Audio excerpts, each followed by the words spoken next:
बोलिए सर। सदन के अंदर नए अध्यक्ष हो गया भैया का चयन हुआ है।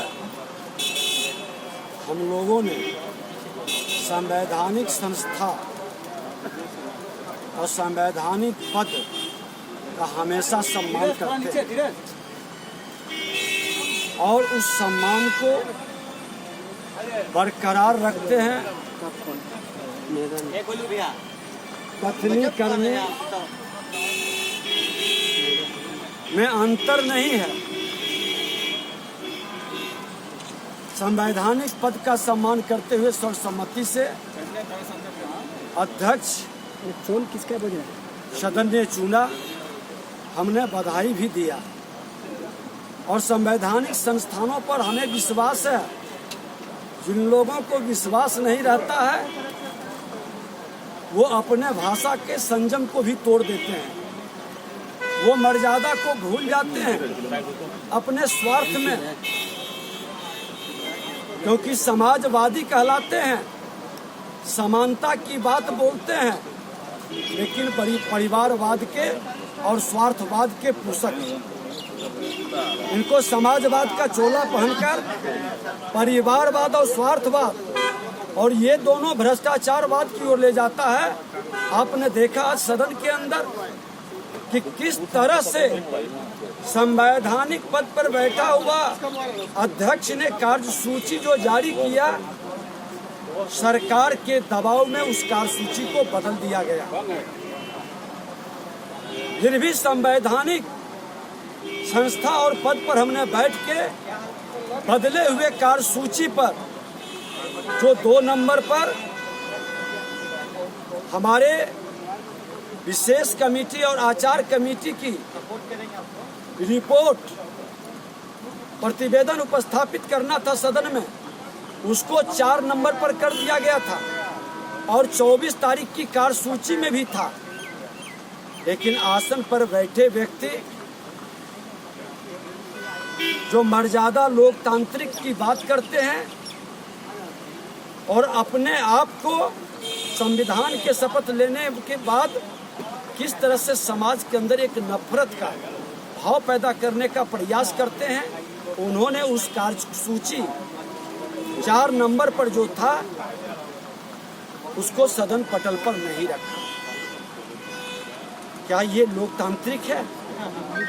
क्या कार्यसूची में आया हुआ विषय को क्यों रोका गया, क्यों छुपाया गया? क्या विशेष कमेटी के द्वारा जो सदन में चर्चा चली थी कि भ्रष्टाचार घोटाला हुआ था करोड़ों का, उस पर रिपोर्ट कमेटी ने दे दी है और उस घोटाले के रिपोर्ट में सदन को जानने का अधिकार नहीं है? सारा देश दुनिया उसको जानना चाहता है, लेकिन इन्होंने माननीय बिहार के मुख्यमंत्री नीतीश कुमार जी और नेता प्रतिपक्ष तेजस्वी यादव जी, उप मुख्यमंत्री, पहले नेता प्रतिपक्ष थे तेजस्वी यादव जी, अब वर्तमान में उप मुख्यमंत्री हैं। उन्होंने कहा कि हम दोनों मिलकर धमाल करेंगे। इनका धमाल का शुरुआत हो गया है। ये भ्रष्टाचार का कमाल करेंगे।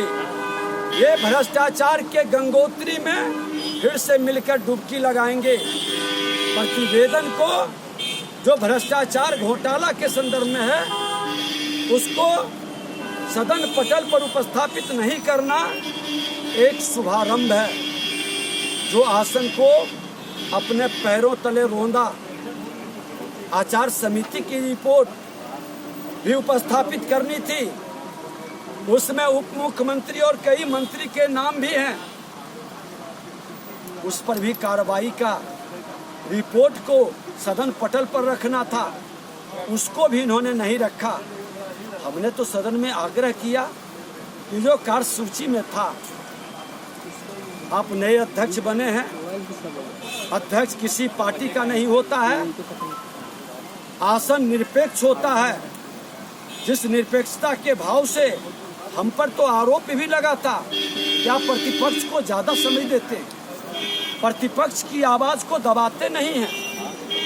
आज वो उम्मीद हम करते हैं नए अध्यक्ष से भी कि प्रतिपक्ष की इस मांग को,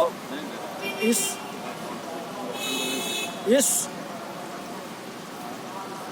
आवाज को प्रतिपक्ष के नेता के रूप में जब हमने बोलने लगा विषय पर, तो किस तरह से माहौल बनाया गया और आसन के द्वारा जिस तरह से परिलक्षित हुई। तो आज प्रथम दिन था, हमें उम्मीद है, आसन पर भरोसा है कि आसन की गरिमा और निरपेक्षता को जरूर बरकरार रखेंगे